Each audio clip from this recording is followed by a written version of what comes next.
Assalamualaikum warahmatullahi wabarakatuh. Alhamdulillah wassalatu wassalamu ala Rasulillah wa ba'd.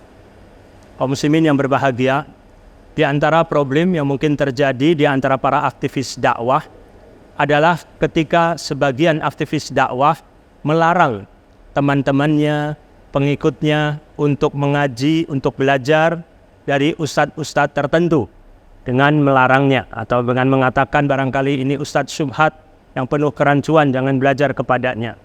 Dan sebagian juga sama juga melarang temannya atau pengikutnya untuk mengaji kepada ustadz yang lain dan seterusnya, yang hal ini bisa memicu keretakan, perpecahan di antara kaum muslimin. Kita sama-sama sepakat apabila ada seseorang yang menyampaikan suatu kesesatan, suatu penyimpangan, maka perlu ditahdzir orang tersebut. Seperti orang yang mengajarkan pemahaman Syiah misalnya, yang membenci para sahabat, ataupun orang yang mengajarkan pemahaman tentang adanya Nabi setelah Nabi Muhammad SAW, ataupun yang lainnya.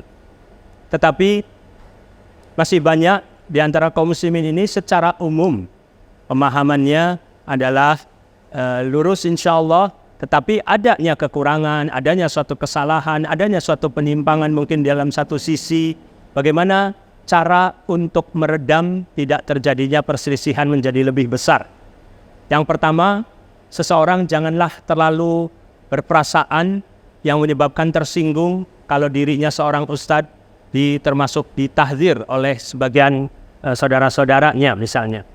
Tapi hendaklah kita berhusnudzon bahwasanya mereka yang melarang orang belajar kepada kita ini tujuannya adalah baik, agar mereka tidak terkontaminasi dalam hal pemahaman, sehingga kita memaklumi walaupun kita secara pemahaman tidak setuju dengan tuduhan tersebut gitu ya. Tetapi satu sisi kita juga menganggap insya Allah tuduhan tersebut mudah-mudahan sebagai penghapus dosa kita, sebagai insya Allah mendapatkan ketinggian derajat, tambahan pahala, sehingga jangan sampai menjadi hal yang menyebabkan menyesakkan dada, menyebabkan kesal, kemudian kita membantah lagi dan seterusnya. Jadi jangan dihiraukan hal-hal tersebut gitu ya. Kita tetap pada fokus, banyak tugas-tugas besar, tugas-tugas berat yang mesti kita lakukan. Jangan kemudian terpancing akhirnya menjadi bola liar untuk sibuk saling membantah, saling menyerang kepada sesama.